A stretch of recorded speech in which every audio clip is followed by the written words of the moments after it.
Hello students, how are you all? I hope you are doing amazing. So welcome all of you at AriserTalent and I am Krina Dayani, welcomes you all.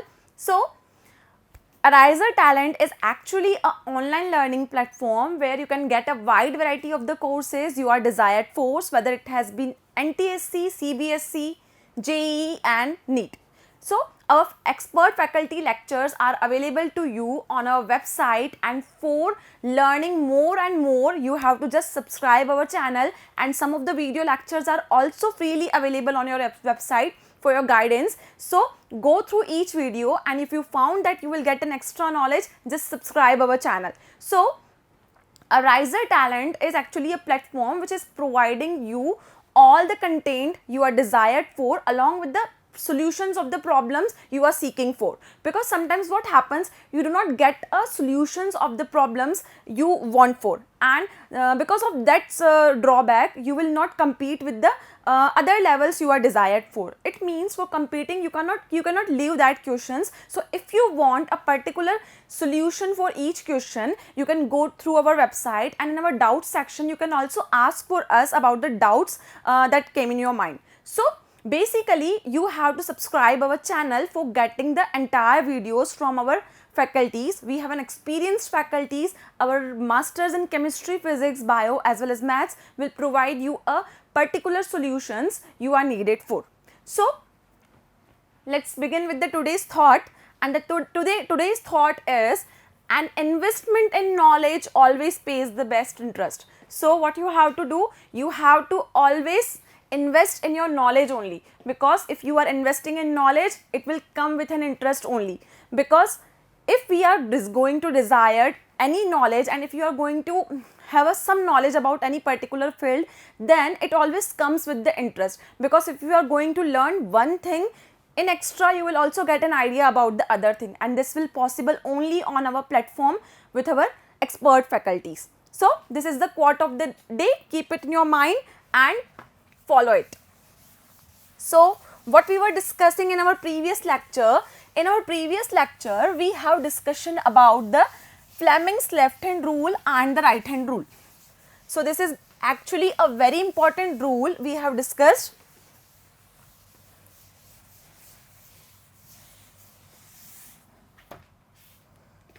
We are discussing our chapter that is about the magnetic effect of electric current.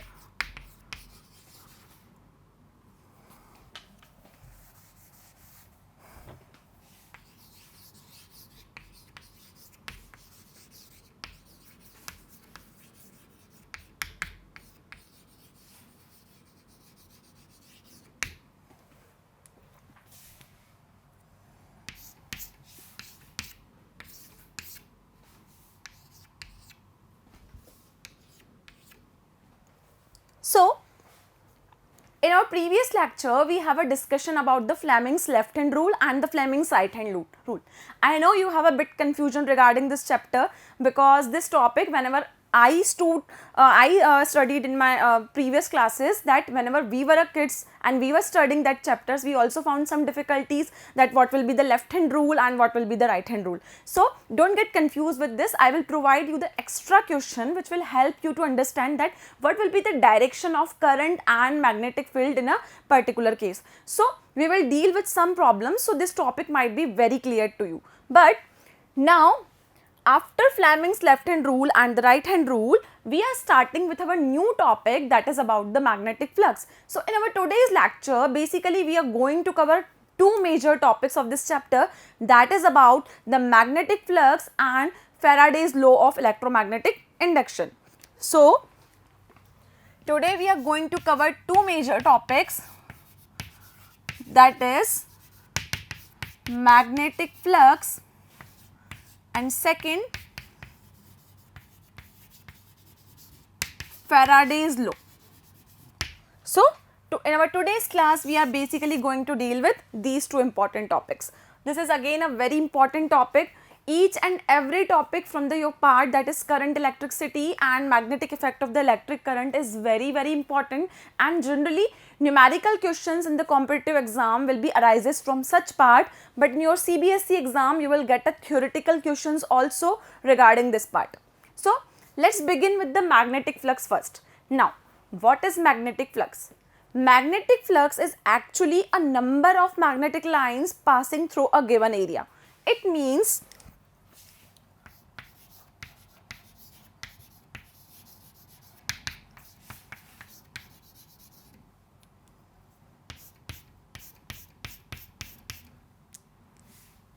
if I am drawing a particular area here, suppose I am taking any loop here. I am considering any loop here. So, in that particular area, if I am going to pass the number of lines, suppose we are passing the number of magnetic field lines.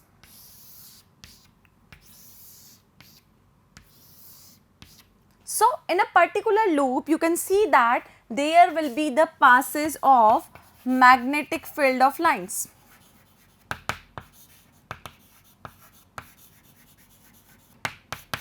So, the number of magnetic field lines passing through a particular area will give you a quantity that is known as the magnetic flux. So, basically flux will be denoted by the symbol phi, and it will be the magnetic field lines. It means it is the magnetic field passing through a given area. So, it will be given by the product of magnetic field with particular area. So, magnetic flux is defined as a number of magnetic field lines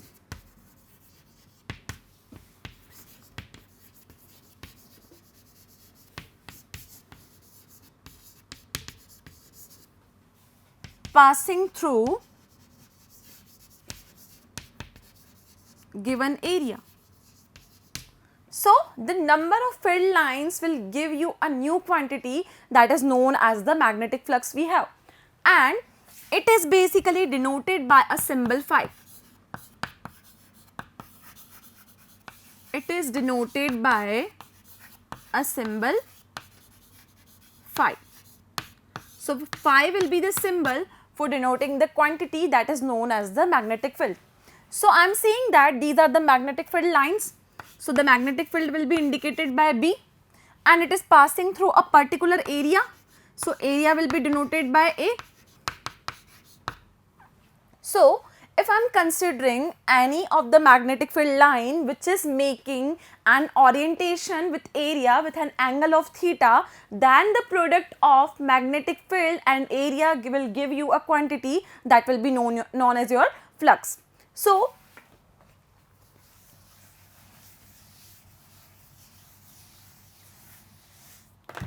we can also say that flux is defined as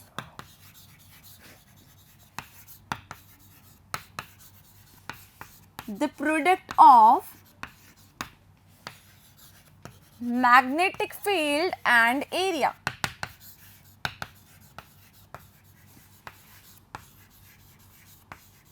So, the product of magnetic field and area will give you the flux. So, simply we can write it as phi is equal to B dot A. It means it is a product of magnetic field and area, where B is our magnetic field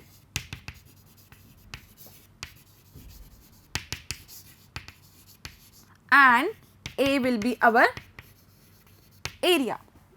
Now, if I am considering that the magnetic lines in a particular loop or in a particular conductor is making an angle theta with the area vector, then if I am assuming that magnetic field is in this direction and I am assuming that our area vector is in this direction. If this is the magnetic field due to any figure or any current carrying loop we have, and this will be our area, if this is making an angle theta with this, then the magnetic field will be written as a component we are taking in the horizontal direction. So, the component I am getting here will be B cos theta. So, the dot product will also be considered as a cos theta factor. So our phi will be BA cos theta. Phi came out to be BA cos theta, because B dot A, it is actually our dot product. So the dot product will give you the cos component here. So the magnetic flux came out to be BA cos theta, or simply we can say that it is a product of magnetic field with the area vector. So just copy this from here so we can continue our lecture with the next part. So magnetic flux came out to be phi equal to BA cos theta. Now we will see that how in different cases the magnetic field or the flux line can be achieved.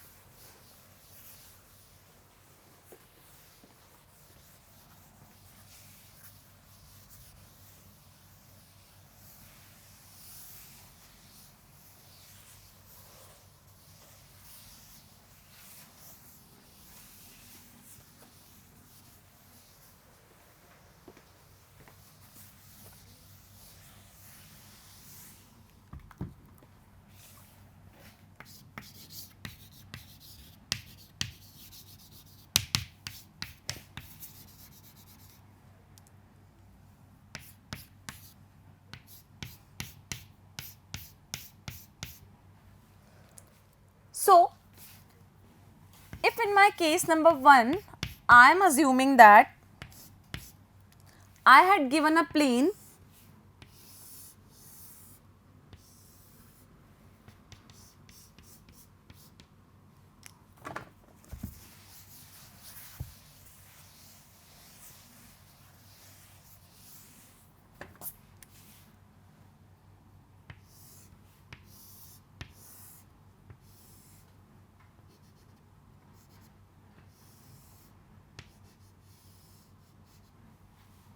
So in that particular plane, if I am assuming that B will be the component of magnetic field and A will be our area vector. So if magnetic field is moving in this direction and I am drawing the area vector like this, then this will be our B, this will be our A, and this will be our theta. So the formula for magnetic flux came out to be BA cos theta. So this is the first case we have achieved here. Now in the second case, I am assuming that the magnetic field vector and the area vector are perpendicular to each other. These two factors are perpendicular to each other. So what will happen if these two are perpendicular to each other?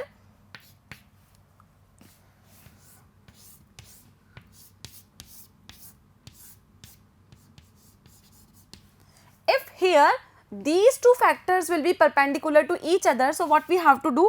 We have to draw the magnetic field like this and the area vector will be perpendicular to it.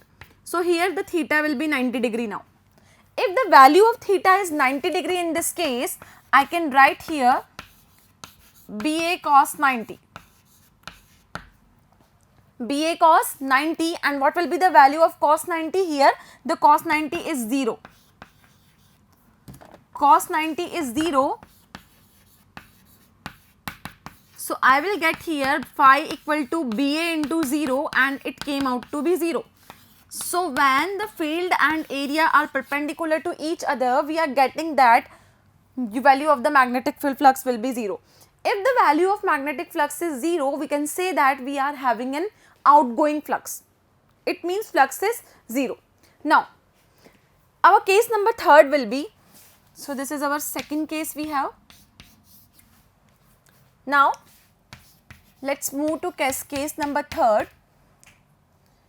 In case number 3, we are assuming that the magnetic field vector and area are going in different direction. It means they are anti-parallel to each other. So again, if I draw the structure like this, so this will be our plane, and I am assuming here that area is in this direction and magnetic field in this direction. So this is our area vector and this is our magnetic field vector, and you can say that they are not going in the same direction. it means I can say here that phi will be, theta will be 180 degree here. Theta in this case will be equal to 180 degree. Now, if we are going to find out the value of the flux, we have phi equal to BA cos theta. It will be equal to BA cos 180. And what is the value of cos 180? Cos 180 will give you the value that is -1. So, it is equal to phi BA into -1. And the flux came out to be phi equal to minus BA. So, here we are getting the negative value of the flux. In the first case, when the plane is perpendicular, we are getting the magnetic flux that is equal to 0. Now, assuming here the case number 4th we have, in which the flux and the magnetic, the area and the magnetic field both are going in the same direction. So, I am again considering the case number 4.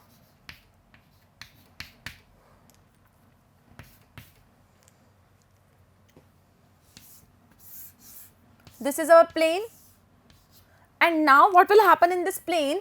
The area vector and the magnetic field vector are in same direction. So, I can draw the A in that direction, and on that we are drawing the B. So, you can see here both area vector and the magnetic field vector are in same direction. If they are in the same direction, what will be the angle here? You can see that here the angle will be 0 degree because both have the same alignment here. So, in this case, our theta will be 0 degree. If theta will be 0 degree, phi equal to BA cos theta, and it will give you cos 0. And what will be the value of cos 0? Cos 0 is equal to 1. So, I am getting here phi equal to BA into 1, and it came out to be BA. So, this is the value of flux when the theta equal to 0. So, we have seen that we have derived the value of flux for the 3 expressions here when magnetic field and area are perpendicular to each other. So, this will be our perpendicular case. So, in case of perpendicular, we have theta equal to 90. So, what I am getting here? I am getting the value of flux equal to 0. Now, in our case number 2, you can see that the alignment of area vector and the magnetic field vector are just opposite to each other. So, we are seeing here that the angle will be 180 degree because it came out to be straight line here. So, the phi in this case will be minus BA. If phi equal to minus BA, we can say that the flux is the incoming flux, and when phi equal to BA, it means if the area vector is making an angle 0 degree with the magnetic field lines, we can say that we are having an outward flux. So, this flux is known as inward flux.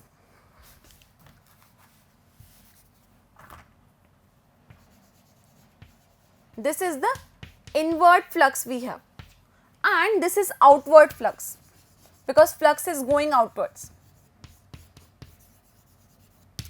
So, this is the case when the flux is 0, this is the case when we are having inward flux, and that will be the case when we have a outward flux. So, in this case, flux will be equal to 0. So, basically these are the 3 cases which are associated with the magnetic flux. Now, after these cases and having a formula, you have to just remember this formula for solving the numerical problems you have. Now, let us move to the units of magnetic flux we have. Now, magnetic flux is basically having a SI unit that is known as the Weber. But if I am comparing it with magnetic field and area, magnetic field is having a unit that is known as Tesla, and area is having a standard unit that is called meter square. So, it came out to be Tesla meter square. So, we have the 2 units for calculating the magnetic flux, and that unit are Weber, and it may be also called as a Tesla meter square. So, this will be our 2 standard units. So, now let us discuss about the units of the magnetic flux.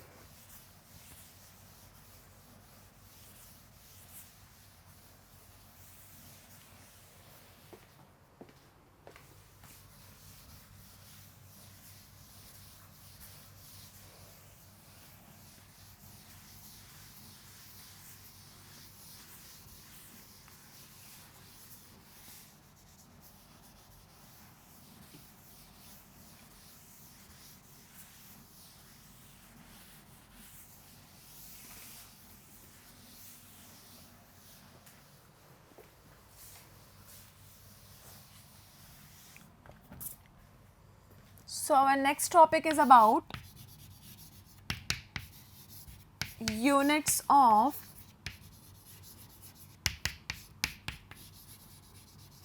magnetic flux.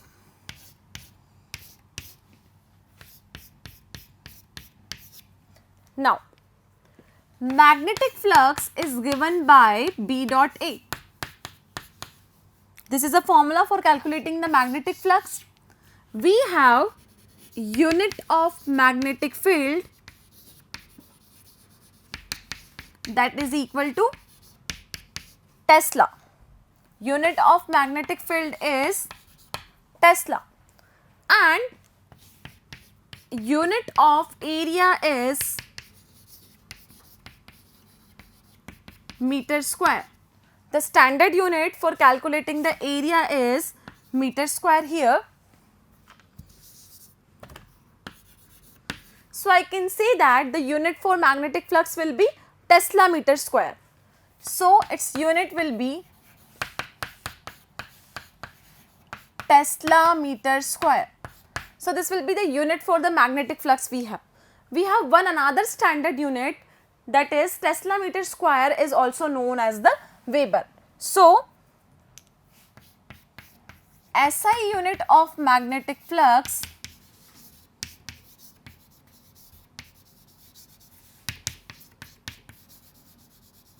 is known as Weber. So Weber will be the basically the unit for the magnetic flux. So you have to just remember the units also here, because when you solve any numerical, you have to substitute the unit before that, unit after that physical quantity. Now this is about the unit of magnetic flux we have. Now what we are getting here, phi equal to BA. If I am going to find out the value of B from here, it came out to be phi upon A. Is it all right? I have just shifted the area in denominator part of the phi. So I am getting here B equal to phi A. So I can say that it is the magnetic flux per unit area. This is magnetic flux and this will be per unit area. So this will be our magnetic flux per unit area. If we are getting the magnetic flux per unit area, we are arrived at a new term that is known as magnetic field intensity. So this will be known as magnetic field intensity. So if we are dividing the magnetic flux with the area, we will arrive at a new term that will be our magnetic field intensity here. This will be our new term. And if I am going to find out the unit for that magnetic field intensity, what will be the value of phi?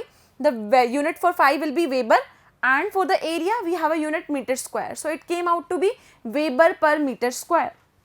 So if we are determining or defining the unit of magnetic flux intensity,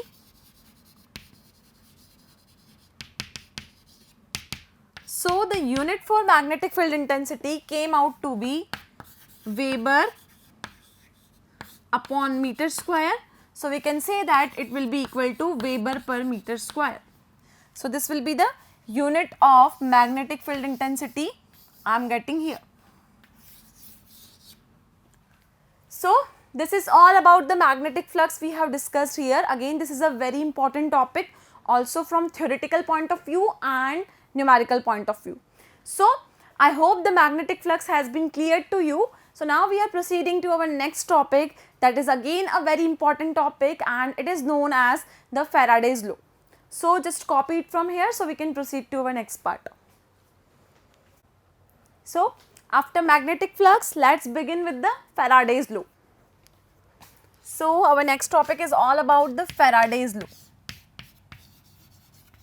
and it will be the Faraday's law of electromagnetic induction.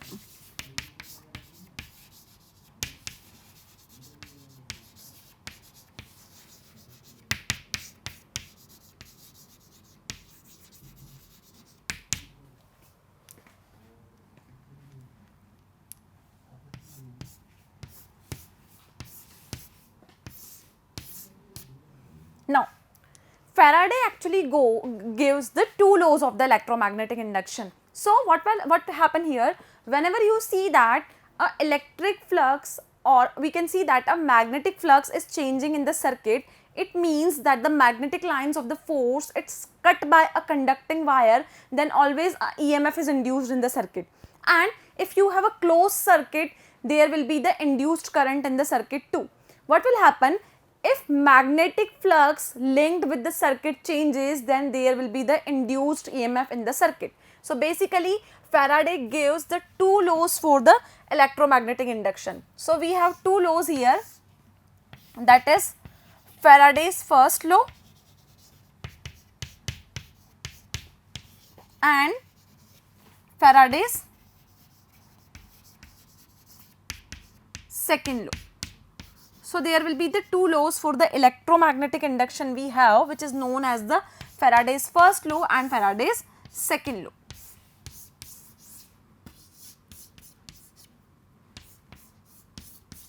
Now, Faraday's first law of electromagnetic induction states that if there will be a magnetic flux linked with any coil or in any circuit, then there will be an induced EMF in the circuit. It means the magnetic lines of the force are cut by a conducting wire. So, according to the first law,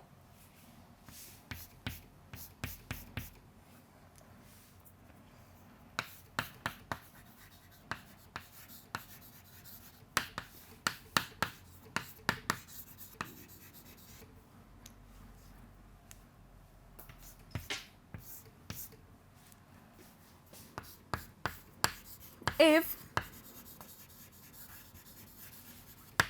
magnetic flux linked with coil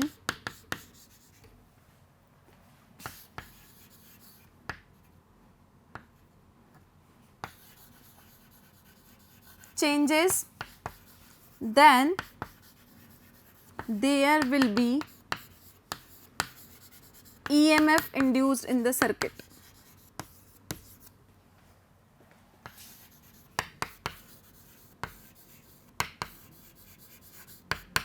So, this is the Faraday's first law. If you found that the magnetic flux linked with the coil, it means if magnetic lines of the force are cutted by the conducting wire, then there will be always the induction of the EMF in the circuit. And if the circuit is closed,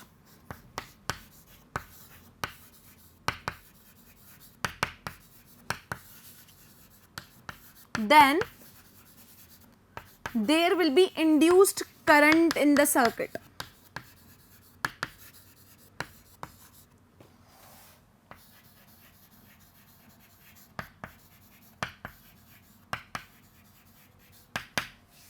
So, we came to the two conclusions from the Faraday's first law, that is about if magnetic lines of the force are cutted by the conducting wire, it means there will be a changes in the magnetic flux of the coil, then the EMF will be induced in the circuit. So, this is the first law which explained the Faraday's law. Now, what is Faraday's second law states that the value of magnetic flux, that is changes with time, will give you a value of induced EMF and it will be of the negative sign. It means the direction is opposite to that of the magnetic flux which is changing with time. So, the Faraday's second law states that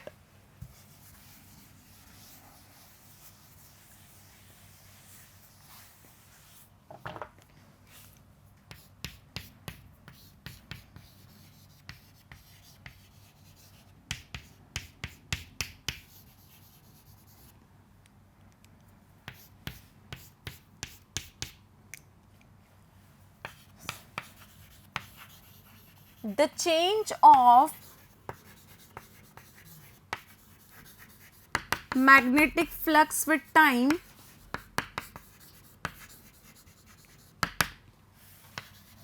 in a loop will give you a value of induced EMF and it will be of the opposite sign we have. So, this is the second statement that Faraday gives about the electromagnetic induction. Then if flux is changing with time, I can write it as d phi by dt. It means flux is changing with time, we can write it as d phi by dt, and here we are getting the negative value of EMF. It means both will have a different direction we have. So d phi by dt came out to be minus E. So this is the second law of the Faraday's electromagnetic induction, and these are two very important laws. So I am repeating it again. You know that whenever there will be a magnetic lines of the force that are cutted by the conductor in any loop we have, then we have an induced EMF in the circuit. And secondly, if magnetic flux is changes with time, then we will get a value of induced EMF, and these two will be of the opposite sign. We are putting a negative sign here because we are getting a different direction for this. Now, phi will having a unit that is known as the Weber. We have discussed previously that the magnetic flux will have a unit of the Weber. Now, time will having a standard unit that is second. So, we will get a value or the unit of induced EMF will be in the volt. So, I can write here it is d phi by dt. So, phi will have a unit of Weber and time will have a unit of second. So, Weber per second will give you a unit that is known as volt. So, this will be the unit I am getting here, and the EMF will having a unit of volt. So, EMF will always be represented by the volt here, and its sign will always be the negative here. Now, this is what we get the value of the induced EMF in the circuit by changing the magnetic flux with respect to time. Now, how you will identify the direction of this flux and EMF in the circuit? So, again direction is given by the two important laws that is known as the right hand thumb rule and the Lenge's law. So, firstly copy it from here so we can continue with the next part. So, the rate of change of magnetic flux will give you a induced EMF, and we can determine the direction by the two important laws, that is right hand thumb rule and Lenge's law.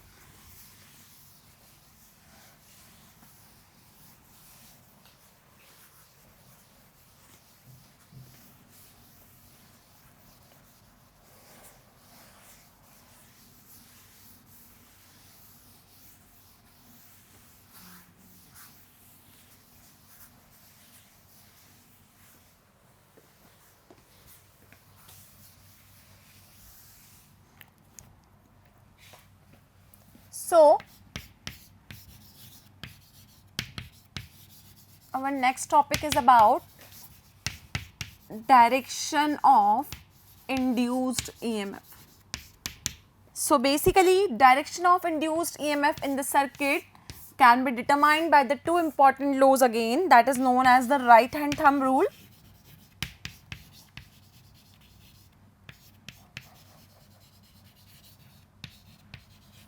and next is Lenge's law.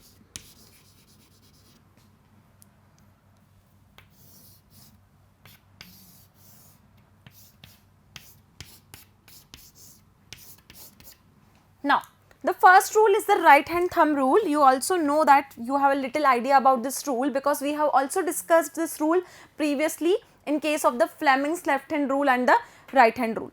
So, it will be our right hand thumb rule. Now, what it will specify that I am assuming that the forefinger, middle finger and the thumb. So, what we have done, the forefinger, middle finger and the thumb are kept in such a way that these three fingers are mutually perpendicular to each other. So, what will happen here? You can say that this is our middle finger, this is our forefinger and this is your thumb.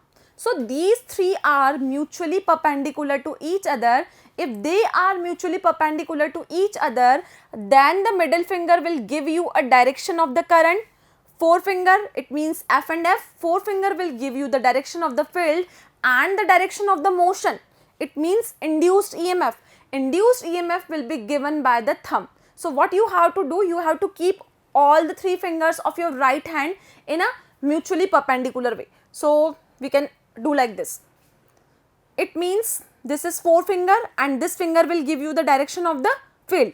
This is the middle finger will give you the direction of current, and this thumb will going to give you the direction of the EMF induced in the loop or a circuit, you can say. So this is the right hand thumb rule, and we have discussed the same thing in left hand rule also. So the first rule is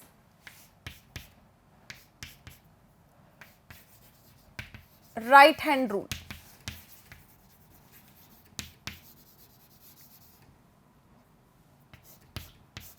So what is right hand rule specifying here? You have to keep your fingers in such a way.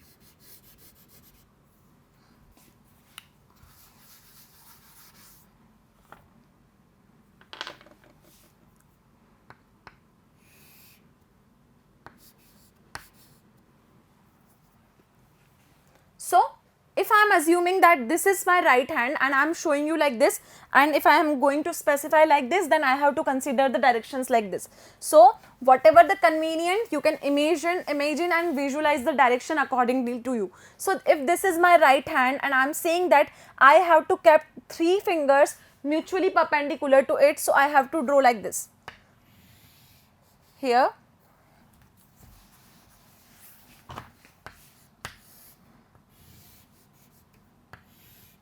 we will get the directions like this.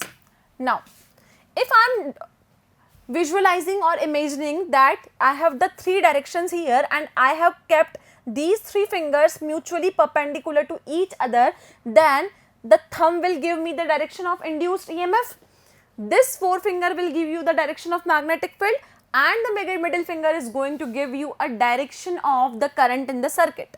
So this will be the direction of current, this will be the direction of magnetic field, and the thumb will give you the direction of EMF induced, or we can say any of the motion, it may be force also. So it will give you a direction of the induced EMF. So what the right hand thumb rule states here, if you stretch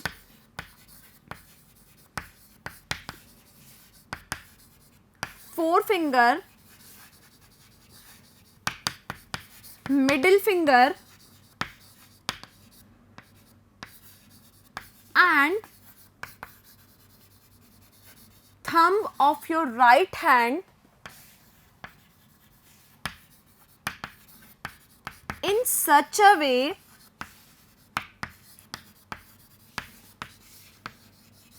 that they are perpendicular to each other,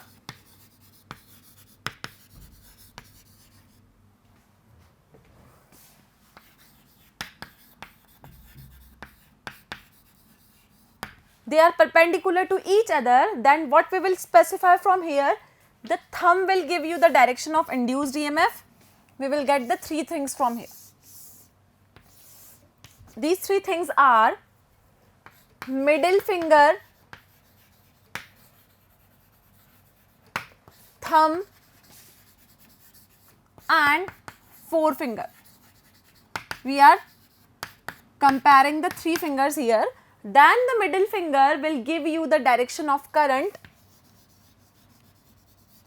forefinger will give you the direction of field, and the thumb will give you a direction of induced EMF. So this is what the right hand thumb rule specify here, and there is a shortcut to learn this. It will be your CM, current and middle finger, or you can say CF here, and thumb will be that is equal to TI and FF. So it is FFTICM. So this is a shortcut you can kept in your mind. So you can, it is very easy to learn this concept. So stretch the forefinger, middle finger and thumb of a right hand in such a way that the middle finger will give you a direction of current, forefinger will give you the direction of the field, and the thumb will specify the direction of the induced EMF in the circuit. So this is the first law according to which we can identify the direction of induced EMF in the circuit. Now let's move to the second law we have. The second law is again a very important law, and this rule we have not discussed earlier. So this is again a very important law. Now what Lange's law says that The Lenge's laws specify that if there is a magnetic flux linked with the circuit changes with time, the EMF induced is in such a way that it always opposes the cause of the motion. It means the EMF is in such a way that it will oppose the cause of the motion due to which it has been produced. So, Lenge's law is saying the opposite thing here, and we can get the values just opposite of the induced EMF we are getting here. So, it will be opposite to that of the magnetic fields we are getting. That is why we have specified a negative sign when we are always writing d phi by dt equal to minus of EMF. This negative sign is only due to this law that is known as the Lenge's law. So, just copy it from here so we can continue the Lenge's law. So, let us discuss about our second law, and it is our Lenge's law. The Lenge's law will again give you the direction of induced EMF in the circuit.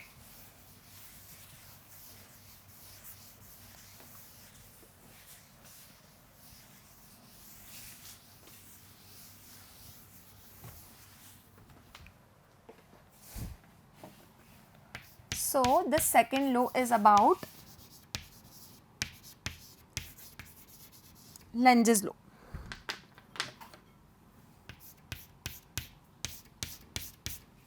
Now, what Lenge's law states that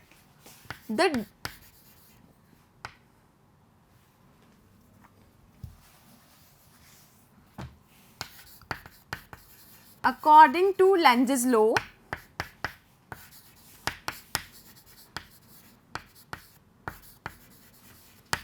the direction of induced EMF in circuit, the direction of induced EMF in the circuit is such that it opposes the cause of induction. It opposes the cause due to which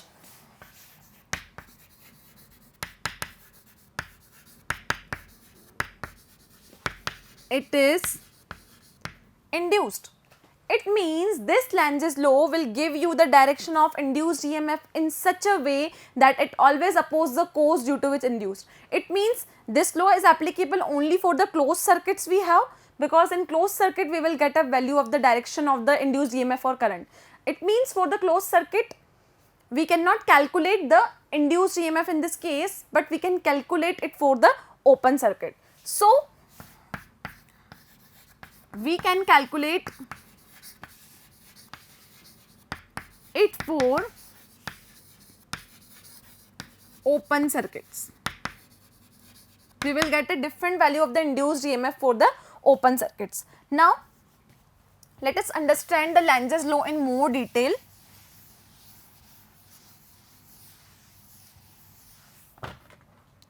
Suppose we are given a magnet having a north-south. So, it is having a north, it is having a south, and here we have a magnetic field of lines.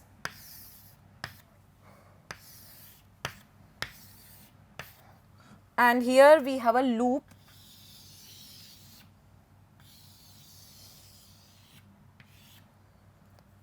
And here we are specifying the direction of the current.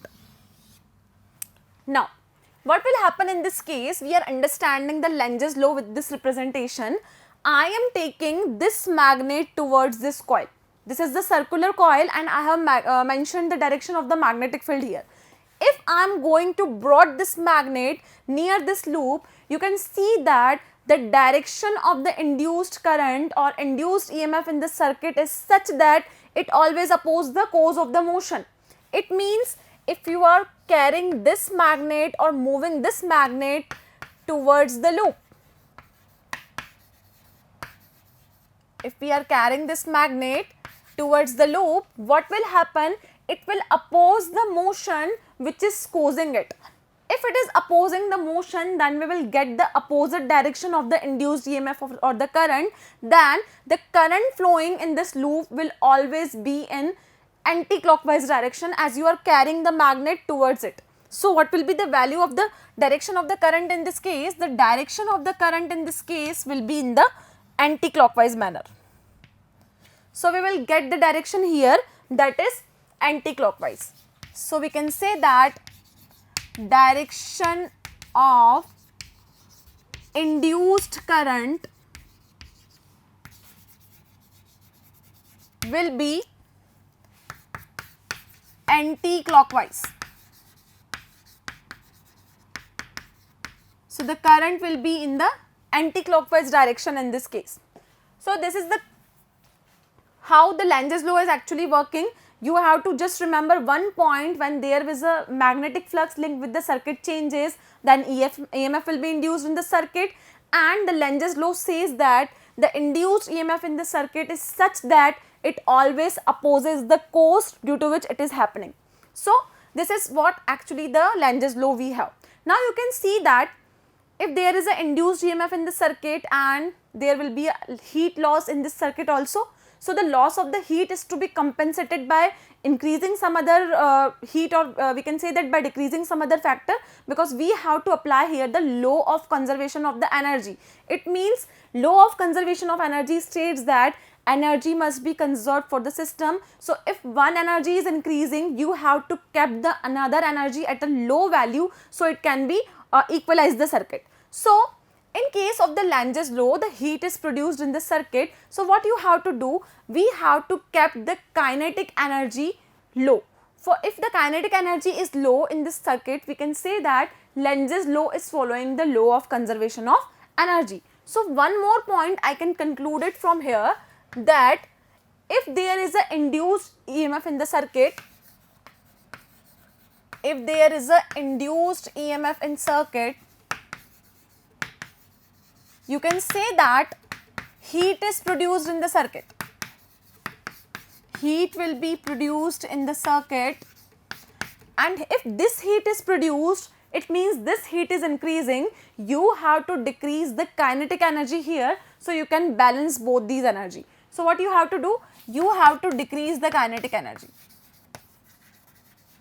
Decreased kinetic energy there. So we can say that one energy is increasing in the form of the heat and other energy is decreasing in the form of the kinetic energy. It means Lange's law will give you a simply an idea about the law of conservation of energy. So this will be in accordance with law of conservation of energy.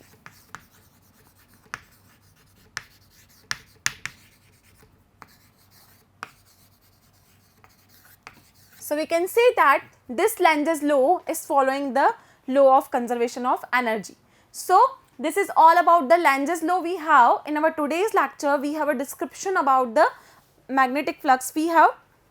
Secondly, we have discussed the two important laws of Faraday's law of electromagnetic induction. The first law states that there will be a magnetic line's force if cutted by the length of the conductor, then there will be a EMF in the circuit, and induced EMF in the circuit will be equal to rate of change of flux with time. Then we have discussed the two laws which will give you the direction of the direction of the induced EMF. The first law is specifying about the right hand thumb rule, and the second law is Lange's law, which is again a very important law, and it is saying that the direction of induced EMF in the circuit is such that it always opposes the cause of motion. So this is again a very important topic that we have discussed today. So this lecture is over for today. For more video lectures, just subscribe our channel, that is AriserTalent, and you can get a more informative idea about this lecture, the numerical problems regarding this. So just subscribe our channel and follow AriserTalent on Facebook, Instagram, everywhere, whatever you want. So thank you so much and have a nice day.